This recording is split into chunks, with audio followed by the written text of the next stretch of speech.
Today we're going to make a vegetable puff pastry pie, and we are going to use puff pastry, but you could use short crust pastry, okay?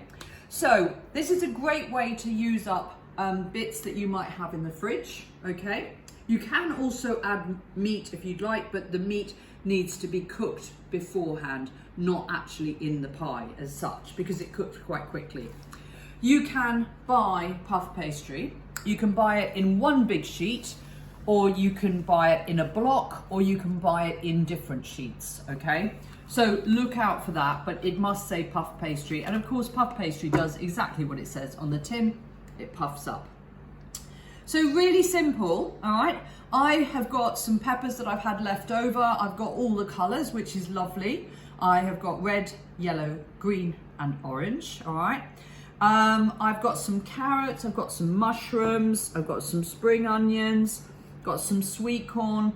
Literally, you could use anything. And in general, these vegetables don't need to be cooked off, all right?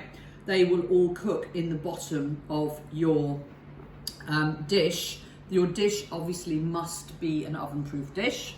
And then I've got some hot water here, and into that hot water I'm just going to put a very, very nice, it's like a stock, it's a Swiss vegetable bouillon, and a bouillon is basically just lovely flavors of vegetables. I'm just going to pop that in there like that. You could also, if you would like a thicker sauce, you could add a bit of corn flour to that stock to make it thicker. So all you need to do, obviously I've got lovely clean hands, all right? I've got on my apron. I've prepped up my vegetables. I'm going to put my vegetables into my dish, all right? Like I say, I've got quite a lot of leftover bits. Great way to use them up. If you had some chicken or ham or any meats that maybe have been cooked, you could pop them, slice them up and pop them in here as well.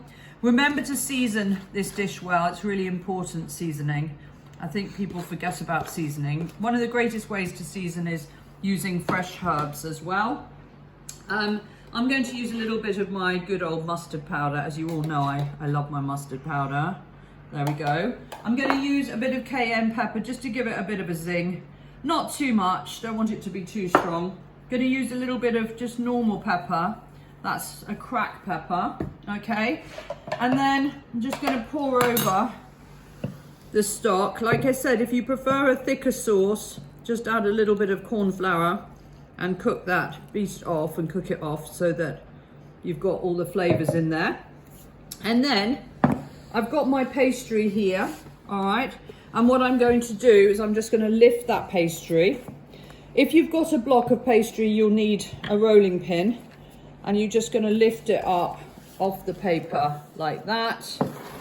You take your dish and you roll it over the top. If I've got a little bit of pastry left, I'm actually going to make some nice crimped edges on this one, because I think it will look nicer that way. And I think people do like the pastry. Obviously, it's the bit we all like. So you can just crimp around it. It also makes it look a little bit more homemade. So it's a bit of a cheat really, but there we go. It's nice. Okay, so I'm going to go right the way around the edges. I don't mind that it's a bit higgledy-piggledy. And then I'm just going to cut off that last bit. And then with that last bit, if you wanted to make some decorations, you could do quite easily. You could cut out some shapes. Okay, I'm going to make a little small cut in the middle there, just a tiny cut, just to let the steam come out.